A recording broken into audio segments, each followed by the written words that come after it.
Review: Asus Zenfone 2. When it comes to smartphones, what drives your choices? If looks and materials are important to you, the bulky, plastic-shielded Asus Zenfone 2 won't make your shortlist. But if all the stuff under the hood counts for more points, then the gigantic, hulking shape of the device won't matter to you as much. The massive Android phablet takes the computer in your pocket trope quite seriously.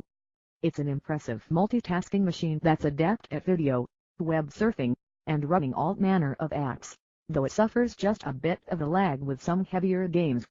It comes with a choice of 2 different high-end Intel Atom processors, both quad-core, both 64-bit. One version costing $199 features a 1.8 GHz CPU with 2 GB of RAM, and 16 GB of memory. The faster phone costing $299 has a 2.3 GHz processor with 4 GB of RAM, and includes 64 GB of internal storage. It's the first Android phone to feature that much memory, the same as the Lumia 640 XL. The Zenfone 2 does indeed come with top-shelf specs, and it's a shame they're packed in such an unattractive plastic body. To call it alarmingly huge is an understatement. The heavy, thick monolite shell expands rapidly from 3.9 mm at the edges to almost 11 mm at the center. All that interior volume is necessary to house the gigantic, integrated 3000 mAh battery, which is big enough to assure the phone lasts at least a full day, and often a couple of days, between charges. Switch on the phone's ultra-saving mode and you can extend your battery life to 3 days. Impressive. The power button sits at the top of the device, and the volume buttons can be found on the rear just beneath the camera, a lot large. Removing yet the plastic cover grants access to a microSD slot that accepts cards up to 64 GB, as well as 2 microSIM slots. One microSIM slot works with up to 150 Mbps for G data, while the other is limited to 2G. The compatibility of both slots extends only to GSM networks, meaning you can use the Zenfone 2 with AT&T and T-Mobile, but not with Verizon, Sprint, or US Cellular. Give it a shot. Other than the differing chipsets inside, the 2 models of the phone share very much the same hardware. Both showcase the 5.5-inch HD IPS display made of Gorilla Glass 3 with a remarkable pixel density of 403 ppi. The main camera has a 13-megapixel sensor with dual LED flashlight, a bright f/2.0 aperture, HDR, and manual and low light modes. In optimal shooting conditions, it quickly takes usable images with good details. Some levels of noise creep into the more dimly lit areas of the photos, but you can prevent those by tweaking the settings in the camera's manual settings, which abound. There's also a super resolution mode that stitches together for different shots to make a single, 52-megapixel image.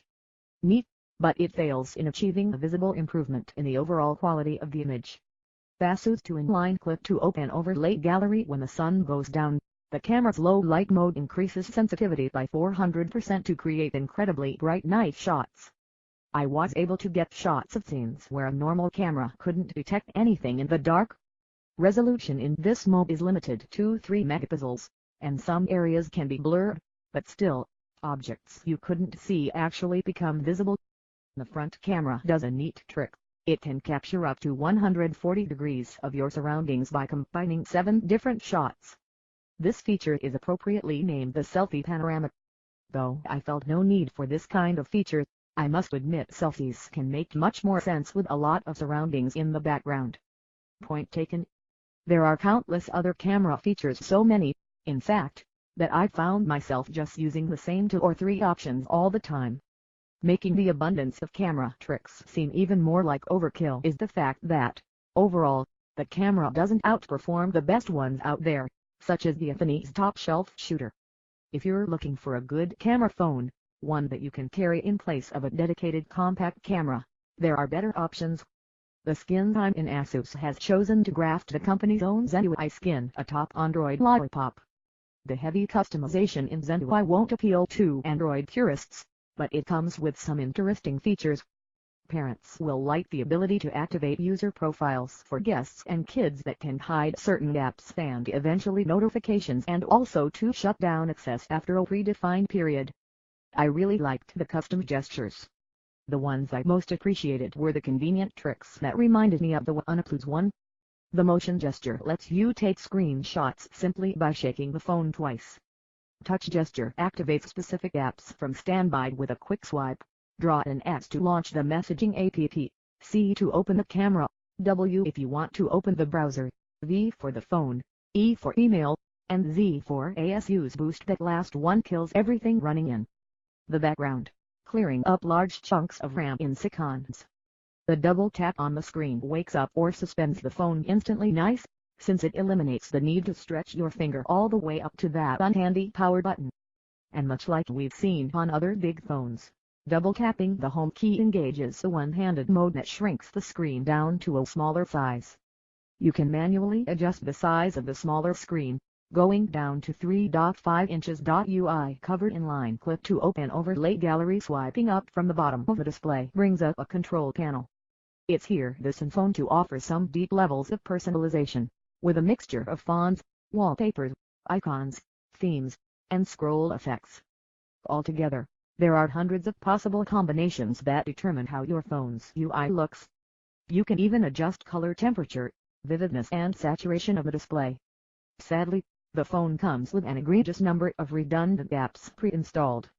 Minutes after I set up my Zenfone 2, I deleted Jawbones Up app, Zenio, ZeCircle, and phablet Chat.